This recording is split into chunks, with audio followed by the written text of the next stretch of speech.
So the main 2 levels of our house are finally ready for mudding and taping. It's a really exciting time because we're on to the actual interior finish of the house.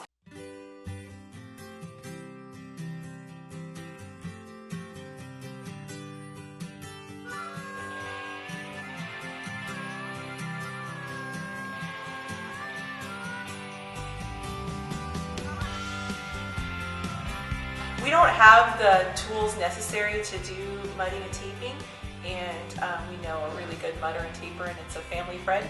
So we're going to just go ahead and hire that out. A little get out of jail free card for you. No, I mean, I'm super happy to turn it over to this guy. Super nice, does a real nice job.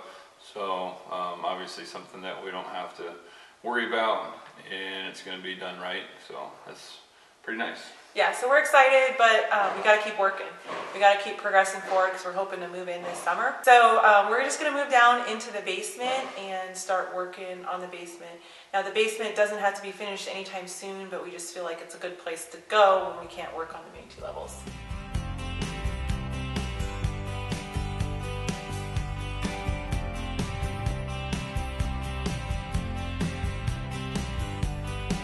Yeah, downstairs definitely a lot of rock still to hang and finish up some utilities down there. First thing we want to tackle in the basement is we want to start working on the ceilings. And we have a pile of tongue groove left over from the main ceiling and from this wall here. And it looks like it's going to be just enough to do the entire bonus room ceiling.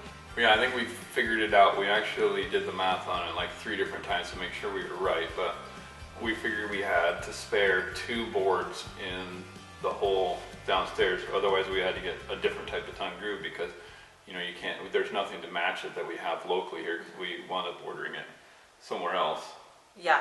So it was like, well, we can make this happen, but we cannot screw up on a board. So we got our heads together, and one of the things we came up with to kind of maximize board use is every time we do tongue groove, we always, like there's what's called a butt joint where one piece ends and another begins.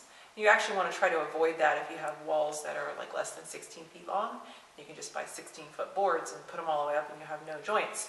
But normally we try to create the butt joint right over a stud so you're able to nail to both.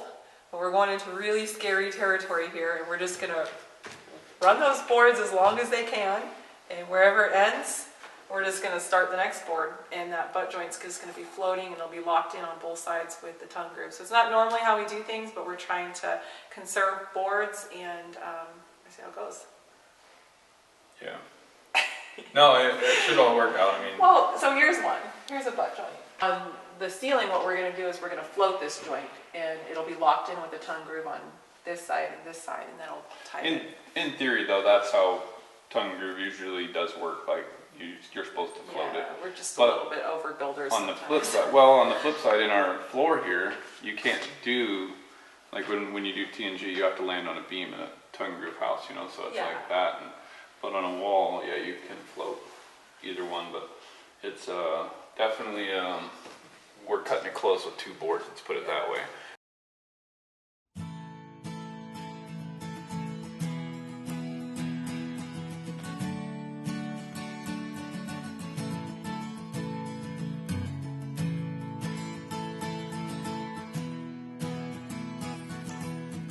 Moved that pile 3 or 4 different times this winter, just trying to keep it nice, and it was good to see that pile be gone and put on the ceiling. And there was no waste on this job. So we got the ceiling done, and we had 2 extra boards. That's it.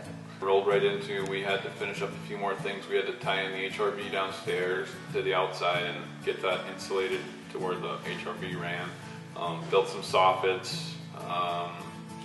What else did we have to do? Dropped the bathroom ceiling. Dropped the bathroom ceiling. I hung the lid in the garage. So we rented this drywall lift today to hang a lid here in another room, so try to get this done by 5:30 so I can return it tonight or real early in the morning so we only get a 1-day rental on a deal.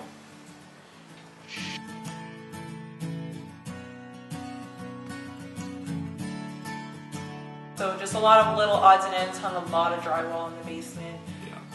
And then we're getting to that point where we don't want to just overbuy on drywall. We want to use up as much scraps as we can and then go back and get a couple more sheets, that kind of thing, so we're not left with a bunch of spares laying around, so we're really being conservative about material use.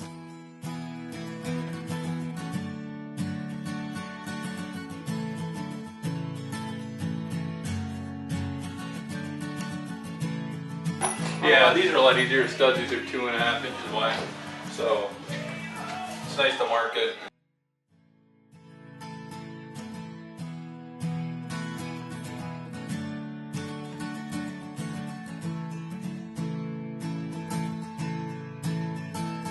And that basement room went from a room that I was like, oh, we can put a lot of boxes and totes in here too. Like, this is a really nice room. Yeah. Your man cave. I don't know if it's a man cave. I don't really like that word. It will be full of maybe I can watch the hockey game down there. It'll be full of kids' toys. No. So.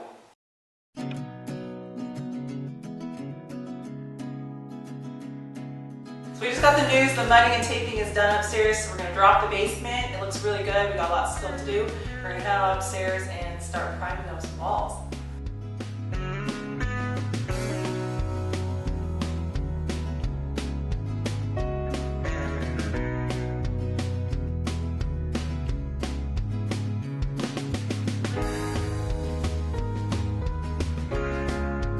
How's that working? Just getting rolling. Just getting rolling. Isn't that like your dream, to never have to load a roller again? Never have to load a roller again. It's like a dream come true. That works, it's pretty neat.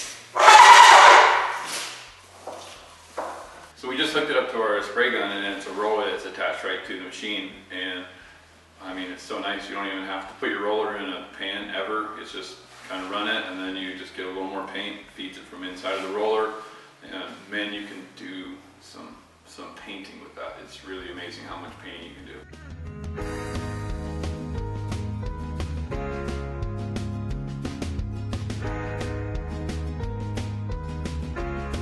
Fireplace going today to keep the building hot for the paint to dry.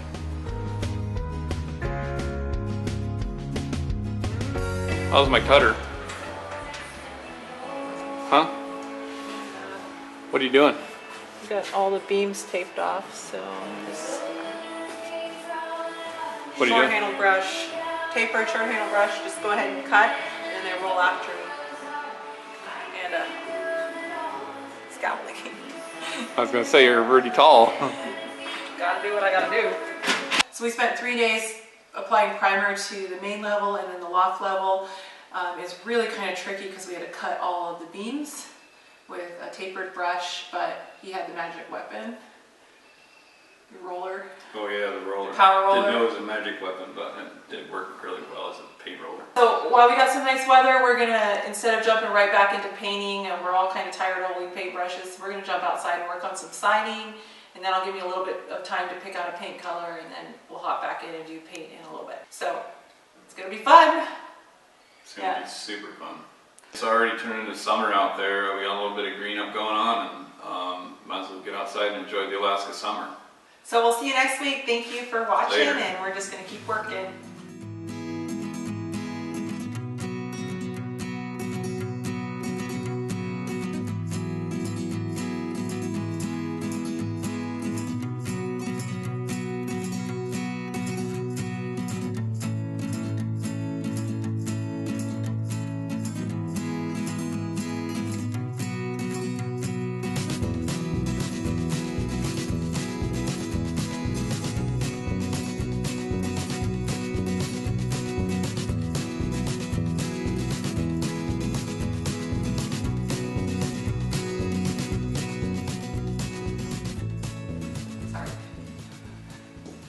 Paint colors, they're always a pain in the ass. Don't say that. You're gonna get hot sauce in your mouth. Okay. But look. Okay. So, Huh? alright. These jeans. Oh my goodness. Things are freaking nice looking. I can't do anything. I need to get some new clothes. Can't get any work done like this. Problems of working with your spouse. No matter what you wear, dude. Well, you have wore things that are not, don't make you look good. That's on purpose. Should I be mad? mad that you said that. Okay, be mad at me then. Okay. Winch, so like every day is. As we get a new photo, just winch and everything drops down a little, and then you put the new photos up. Family timeline on the wall. With the winch? Well, because every time you add a new photo, you have to winch everything down to put the new photos up. And then they have to go down a little. Pretty complicated. Anyway, so there's one. How'd they get over there so fast? I work really hard. Work my money. 2 places at once.